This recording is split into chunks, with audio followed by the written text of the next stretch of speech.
पाहात यावर तुम्हाला सगळ्यात पहिला कल, वेगवान निकाल पाहायला मिळणार आहे।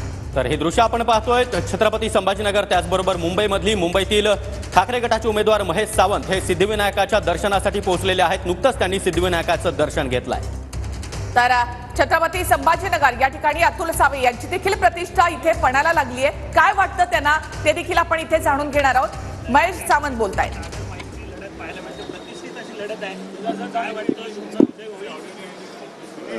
अटीतटीची लढत आहे, पण विजय निश्चित होईल। मी कधी 2 दिवस तुम्ही बघत असाल, मी माझा दैनंदिन जीवनात जे पहिला करत होतो तेच करत होतो। हॉस्पिटल, कोणाला काय अडचण असेल काय, सकाळपासून काल रात्री सुद्धा जो 3 लग्न आहेत आज आमच्या इथे, त्या 3 लग्नाच्या हळदीला रात्री गेलो होतो, उशीर झाला घरी।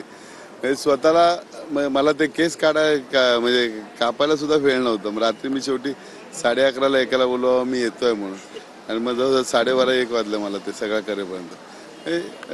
वेळ कमीच मिळतो आता, तर उद्यापासून तर वेळ कमी मिळणार, कारण एवढी लोकांची कामं राहिली आहेत, लोकांच्या अपेक्षा खूप वाढलेल्या आहेत की आतापर्यंत ज्या लोकप्रतिनिधींनी कामं केली नाहीत ती कामं आता आपल्याला पूर्ण करायचं आहे। आणि मला 100% खात्री आहे जनतेचा कौल हा माझ्या बाजूने आहे, कारण सिद्धिविनायकच्या इथेच, या सिद्धिविनायकच्या बाजूला छोटासा गार्डन आहे, तिथे आम्ही लहानपणी आमचा अभ्यास म्हणजे ग्रॅज्युएशनपर्यंत आमचा ग्रुप सगळा, जे आज मोठमोठे ऑफिसर आहेत, कोण कलेक्टरपर्यंत गेलेले आहे, कोण MPP, आता योगेश चव्हाण आमचा सिनियर